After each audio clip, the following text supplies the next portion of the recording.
ఆయన ఏంటంటే కథ నాకు పూర్తిగా చెప్పలేదు. సిచ్యువేషన్ చెప్తూ ఆ సందర్భం వరకే రాయమని చెప్పారనమాట. అంతేనా? అంతే. అలా అయితే కష్టం అవ్వదా అండి? క్యారెక్టరైజేషన్ మొత్తం కాన్ఫ్లిక్ట్ తెలియకుండా కొన్ని పదాలు ఏమన్నా వాడాల్సినవి రావేమో అన్న. అదే ఆయన రప్పించుకుంటారండి. Okay. Is so confident that ఆయనకి ఏం కావాలో ఆయన కరెక్ట్గా తీసుకుంటారనమాట.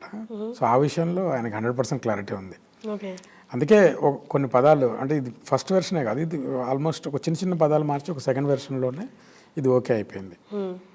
తను చెప్పడం చాలా క్లియర్గా చెప్పారనమాట. ఇద్దరు ఫ్రెండ్షిప్ మీద అంటే దోస్త్ మేరా దోస్త్ ఈ టైప్లో అదేదో లవ్ సాంగ్ లాగా ఉండకూడదు అలా అని చెప్పి RRRలో అది ఇద్దరు రైవల్స్ మధ్యలో ఫ్రెండ్షిప్ లాగా సీతారామ శాస్త్రి గారు రాయడం జరిగింది.